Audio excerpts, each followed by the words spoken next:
Test 3. This is the IELTS listening test.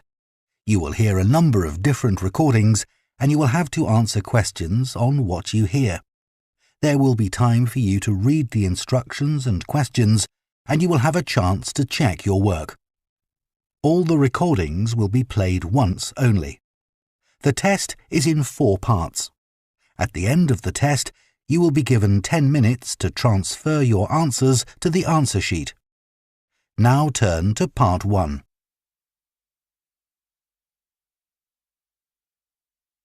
Part 1. You will hear a man called Jack giving advice to a friend about surfing holidays. First, you have some time to look at questions 1 to 6.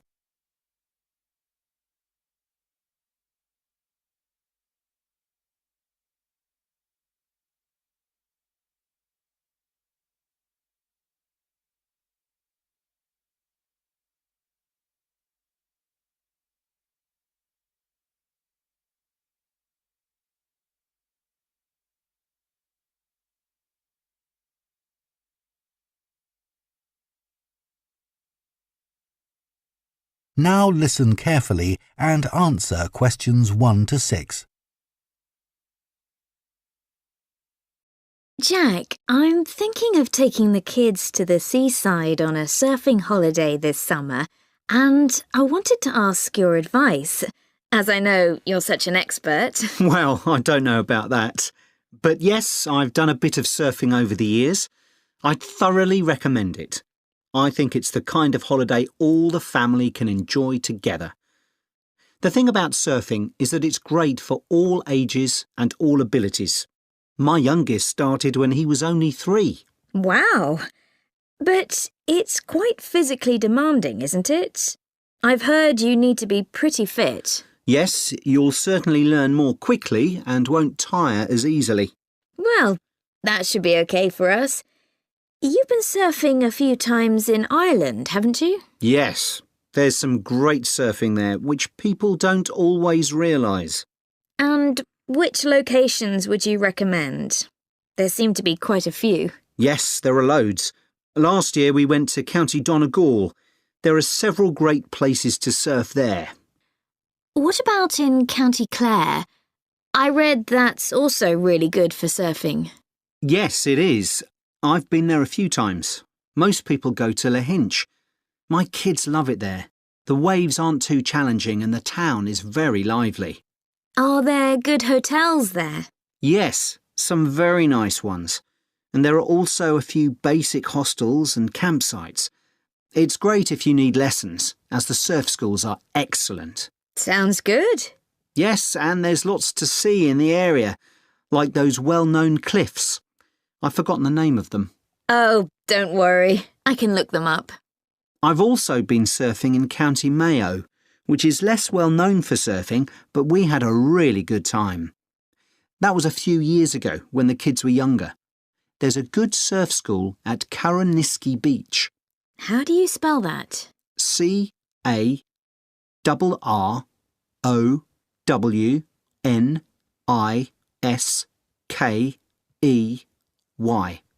OK. I put the kids into the surf camp they run during the summer for 10 to 16-year-olds. Oh, right. How long was that for? 3 hours every day for a week. It was perfect. They were so tired out after that. I can imagine. One thing we did while the kids were surfing was to rent some kayaks to have a look around the bay, which is nearby.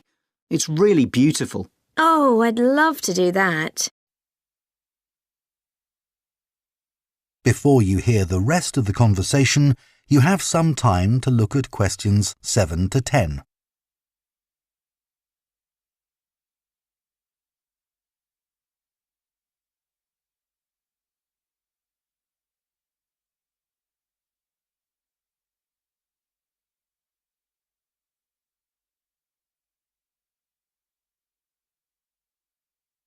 Now listen and answer questions 7 to 10. Now, the only time I went to Ireland, it rained practically every day. Yes, that can be a problem. But you can surf in the rain, you know. It doesn't have the same appeal somehow. Well, the weather's been fine the last couple of years when I've been there, but actually it tends to rain more in August than in the spring or autumn. September's my favourite month because the water is warmer then. The only problem is that the kids are back to school then. I know. But one good thing about Irish summers is that it doesn't get too hot. The average temperature is about 19 degrees, and it usually doesn't go above 25 degrees. That sounds all right. Now, what about costs? Surfing is a pretty cheap holiday, really. The only cost is the hire of equipment. You can expect to pay a daily rate of about €30 for the hire of a wetsuit and board. But you can save about €40 if you hire by the week. That's not too bad. No. It's important to make sure you get good quality wetsuits. You'll all get too cold if you don't. And make sure you also get boots.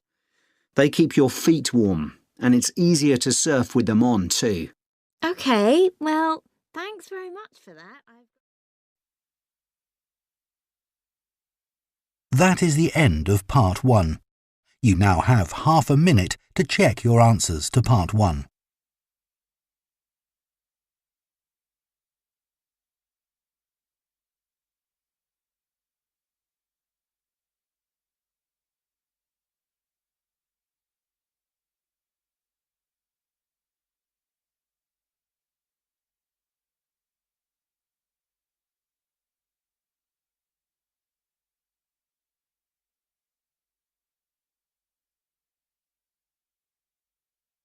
Part 2. You will hear the manager of a childcare service at a primary school talking to parents at an open day about the school's childcare service offered before and after school. First, you have some time to look at questions 11 to 15.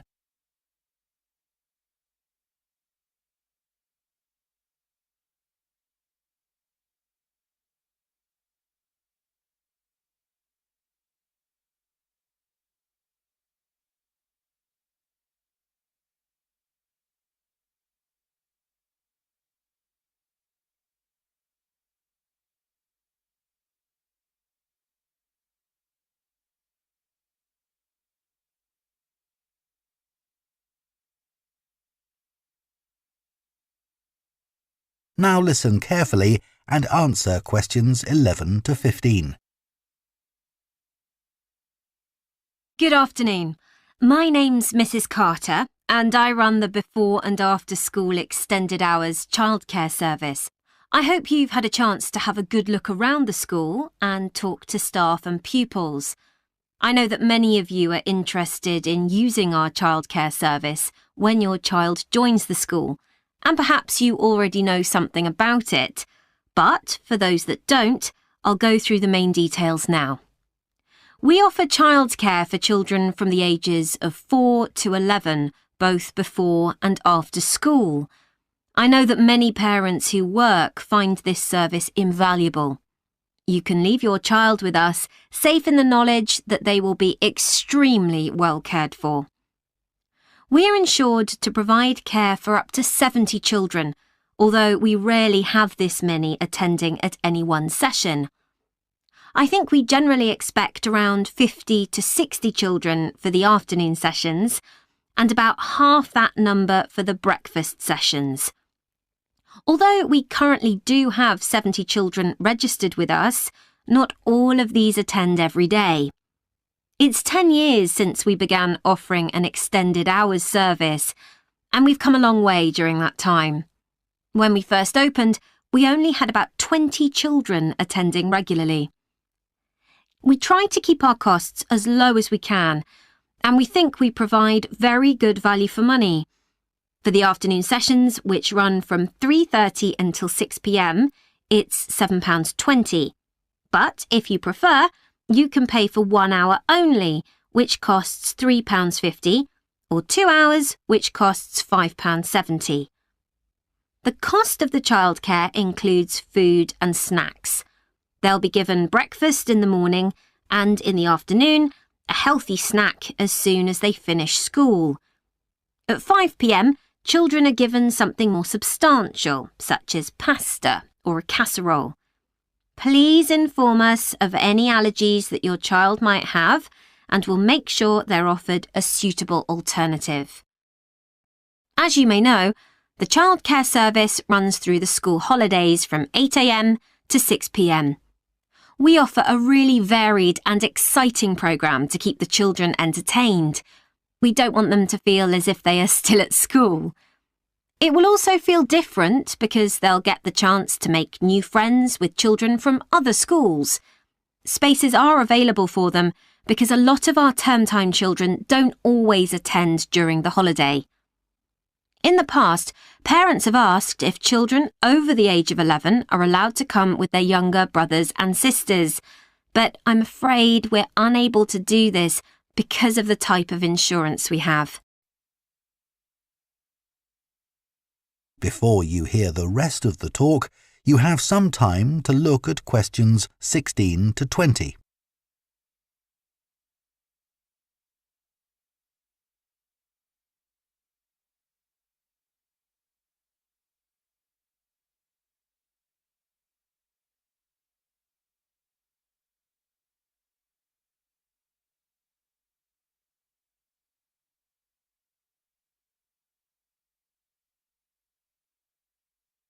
Now listen and answer questions 16 to 20. So now let me tell you about some of the activities that your child can do during the after-school sessions. As well as being able to use the playground equipment, computers, and the library, there is usually at least one special activity that children can do each day. For example, Spanish. We have a specialist teacher coming in every Thursday to give a basic introduction to the language through games and songs. She does 2 sessions, one for the over 8s and one for the younger children. This is the only activity which we have to make an extra charge for, but it's well worth it. Once a week, the children have the opportunity to do some music. We're very lucky that one of our staff is a member of a folk band. On Mondays, she teaches singing and percussion to groups of children. We do rely on parental support for this, so if any of you sing or play an instrument and would be prepared to help out at these sessions, we'd be delighted. Painting continues to be one of the most popular activities. To begin with, we weren't keen on offering this because of the extra mess involved, but children kept asking if they could do some art, and so we finally gave in. Art is great for helping the children to relax after working hard at school all day. Yoga is something that we've been meaning to introduce for some time, but haven't been able to find anyone available to teach it. Until now, that is. So we'll see how this goes. Hopefully, children will benefit in all sorts of ways from this. Cooking is another popular activity. They make a different sort of cake or pizza or bread each week. Although the younger children love doing it, we found that the mess was just too much. So we've decided to restrict this to the over 8s, as they are better able to clean up after themselves. That is the end of Part 2. You now have half a minute to check your answers to Part 2.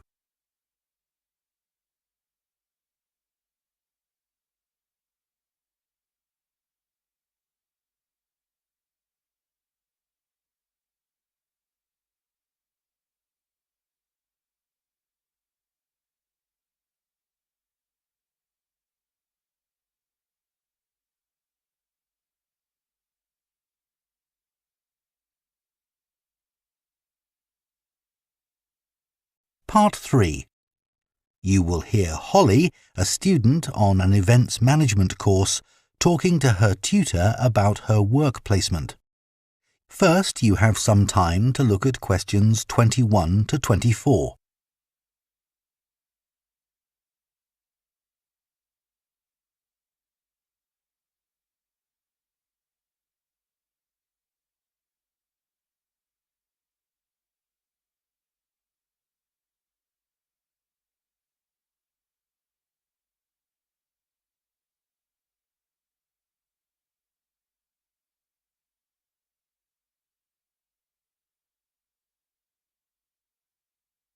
Now listen carefully and answer questions 21 to 24.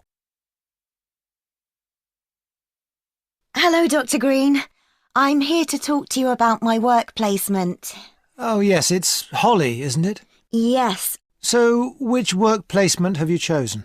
I decided to go for the Orion Stadium placement. The event I'll be managing is one where I'm helping to set up a sports competition for primary school children.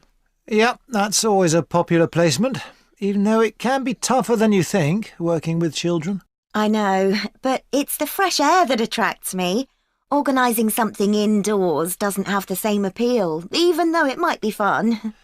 OK, so obviously safety is going to be one of your key concerns for this event? Yes, I've already thought about that. I'll need to make sure none of the equipment's damaged. Ah, well, you'll be working with schools, so the equipment will be their responsibility. However, the grounds and what goes on there will be yours. Oh, I see. That'll include keeping everyone within the boundary once they're in their kit and on the field? Exactly. You'll need to inspect areas like changing rooms as well, for anything someone can trip over, but your main priority will be not to lose anyone. Right. I'll need staff to help with that. And don't forget about the spectators. I was thinking that many of them will be parents who could help run the event. I wouldn't rely on that. They'll be more interested in filming their children than volunteering. I'll need to make sure they don't interfere with events doing that. And that's not always easy, especially when a proud parent's trying to get a snap of their child and you want them to move elsewhere. OK. What about the scheduling? With sporting events, there are all sorts of things that can alter the timetable, like rain, for instance, though so far we've always been lucky with that. Yeah, and I was thinking about what to do if someone got hurt as well. I know that last year that caused a terrible delay. You have to be prepared for such things. Oh, what if a match ends in a draw? Do you let the teams keep going until someone wins? That'll be up to you. And again, you need to plan for it. Right. Before you hear the rest of the discussion, you have some time to look at questions 25 to 30.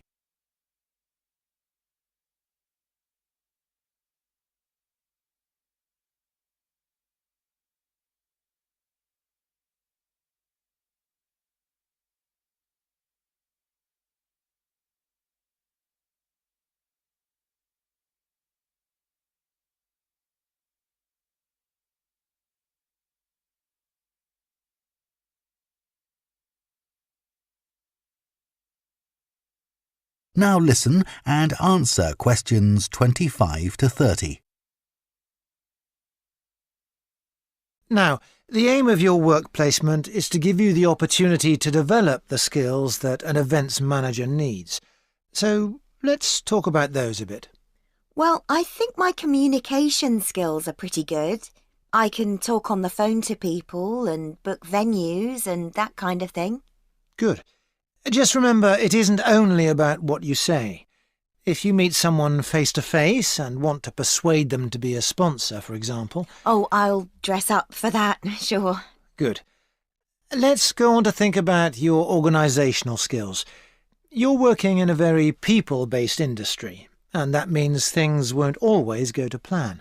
I guess it's being prepared to make changes that matters. That's right. You may have to make an on-the-spot change to a timetable because of a problem you hadn't anticipated. Just do it, OK. How's your time management these days? I'm working on it. I'm certainly better when I have a deadline, which is why this work suits me. Yes, but it's how you respond as that deadline approaches. I know I've got to look calm, even if I'm in a panic. Just think to yourself, no one must know I'm under pressure. Yeah, even though I'm multitasking like crazy. Another skill that events managers need is creativity. Often your client has what we call the big picture idea, but it's up to the events manager to think of all the fine points that go to making it work. Right. So I need to listen carefully to that idea and then fill in all the gaps. That's right. And you'll have a team working under you, so another key skill is leadership. Your team may have lots of ideas too, but you've got to make the ultimate choices. Do we have refreshments inside or out, for example? Isn't it better to be democratic? It's a nice idea, but you have the ultimate responsibility. So believe in what you think best. Be prepared to say, yes, that's a good idea, but it won't work here. I see what you mean. What about the networking side of things? I know it's an area that a lot of students worry about because we don't have much experience to offer others. But even without it, you can still be an interesting person with useful ideas, and the more people you impress, the better. I guess that will help me when I apply for a real job. Exactly. Think ahead, remember what your ambitions are, and keep them in mind. Definitely. That is the end of Part 3. You now have half a minute to check your answers to Part 3.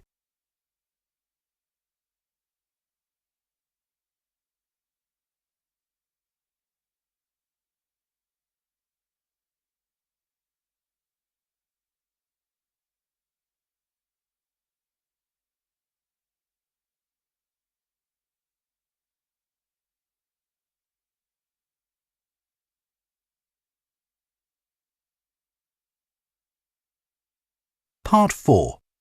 You will hear a zoology student giving a presentation on bird migration. First, you have some time to look at questions 31 to 40.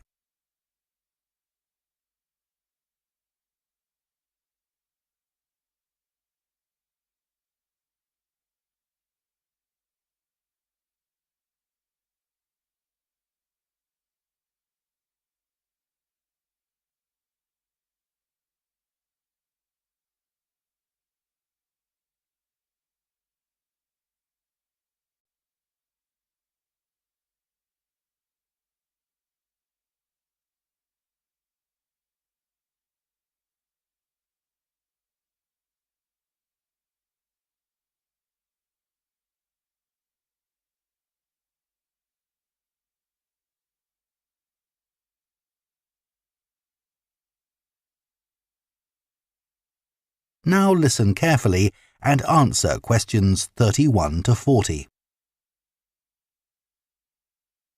Scientists believe that a majority of the Earth's bird population migrate in some fashion or other. Some travel seasonally for relatively short distances, such as birds that move from their winter habitats in lowlands to mountaintops for the summers. Others, like the Arctic tern, travel more than 25,000 miles seasonally between the northern and southern poles. Bird migration has been studied over many centuries through a variety of observations. But until relatively recently, where birds went to in the winter was considered something of a mystery. The lack of modern science and technology led to many theories that we now recognise as error-filled and even somewhat amusing. Take hibernation theory, for example.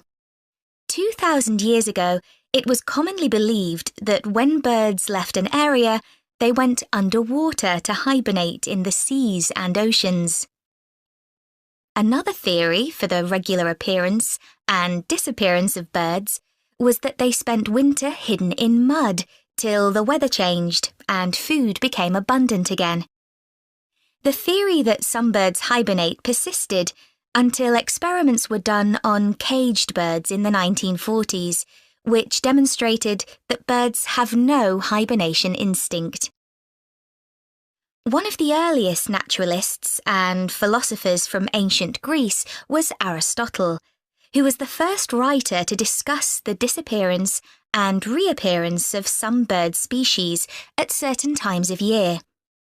He developed the theory of transmutation, the seasonal change of one species into another by observing redstarts and robins. He observed that in the autumn, small birds called redstarts began to lose their feathers, which convinced Aristotle that they changed into robins for the winter and back into redstarts in the summer. These assumptions are understandable, given that this pair of species are similar in shape, but are a classic example of an incorrect interpretation based on correct observations. The most bizarre theory was put forward by an English amateur scientist, Charles Morton, in the 17th century.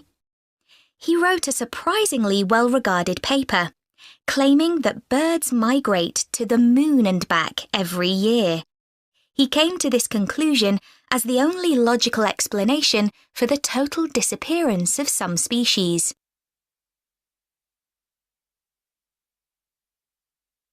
One of the key moments in the development of migration theory came in 1822, when a white stork was shot in Germany. This particular stork made history because of the long spear in its neck, which, incredibly, had not killed it. Everyone immediately realised this spear was definitely not European. It turned out to be a spear from a tribe in Central Africa. This was a truly defining moment in the history of ornithology, because it was the first evidence that storks spend their winters in sub-Saharan Africa. You can still see the arrow stork in the zoological collection of the University of Rostock in Germany. People gradually became aware that European birds moved south in autumn and north in summer, but didn't know much about it until the practice of catching birds and putting rings on their legs became established. Before this, very little information was available about the actual destinations of particular species and how they travelled there. People speculated that larger birds provided a kind of taxi service for smaller birds by carrying them on their backs. This idea came about because it seemed impossible that small birds, weighing only a few grams, could fly over vast oceans. This idea was supported by observations of bird behaviour, such as the harassment of larger birds by smaller birds. The development of bird ringing by a Danish schoolteacher, Hans Christian Cornelius Mortensen, made many discoveries possible. This is still common practice today and relies upon what is known as recovery. This is when ringed birds are found dead in the place they have migrated to and identified. Huge amounts of data were gathered in the early part of the 20th century, and for the first time in history, people understood where birds actually went to in winter. In 1931, an atlas was published showing where the most common species of European birds migrated to. More recent theories about bird migration vary widely. That is the end of Part 4. You now have 1 minute to check your answers to Part 4.